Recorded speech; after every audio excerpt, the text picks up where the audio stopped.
Hi friends, இன்றைக்கி நான் பாலக்கீரை கடைசல் பருப்பு கடையல் செய்ய போகிறேன். அதற்கு தேவையான பொருட்கள் ஒரு 5-6 பச்சை மிளகாய் எடுத்துக்கிறேன், 3 பூண்டு உரித்து வச்சுக்கிறேன், அடுத்தது 2 தக்காளி எடுத்து வச்சுருக்கிறேன், ஒரு கத்தை பாலக்கீரை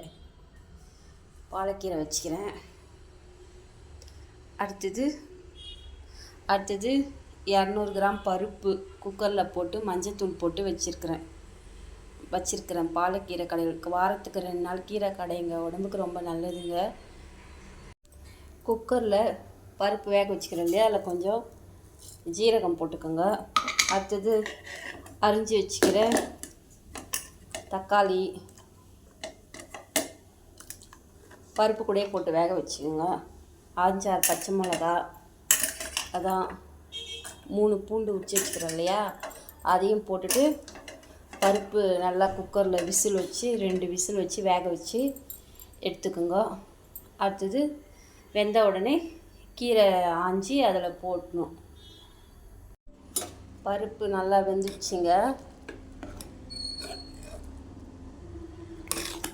நல்லா இந்த அளவுக்கு வெந்து வந்துடுச்சு. பருப்பு இந்த அளவுக்கு நல்லா வெந்து வந்துடுச்சு. அடுத்து பாலக்கீரை எடுத்து போட்டுற வேண்டியதாங்க.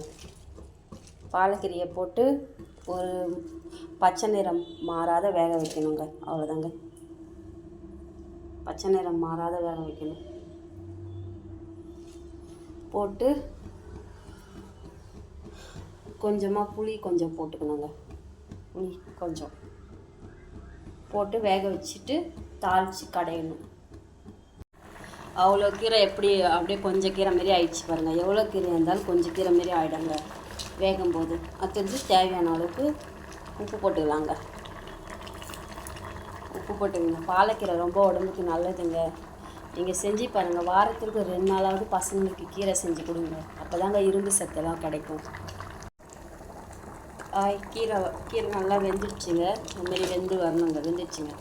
பச்சை நிறம் மாறாத நல்லா கீரை வெந்துடுச்சுங்க.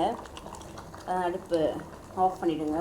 ஆஃப் பண்ணிட்டு அடுத்ததில் தாளித்து கொட்ட வேண்டியதாங்க.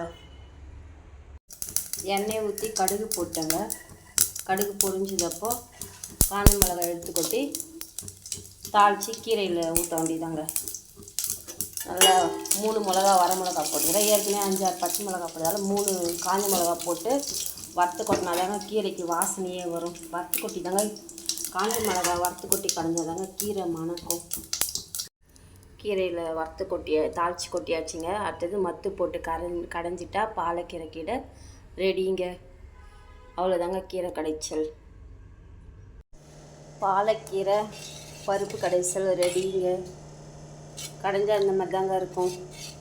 இது 4 பேர் இருக்கிறதால கொஞ்சம் பருப்பு கொஞ்சம் அதிகமாக இருக்கிற மாதிரி தெரியுங்க. நீங்கள் 2 பேருக்குன்னா பருப்பு கொஞ்சம் கம்மியாக போட்டால் கீரை நல்லாவே இருக்குங்க. டேஸ்டியான பாலக்கீரை பருப்பு கடையல் ரெடி.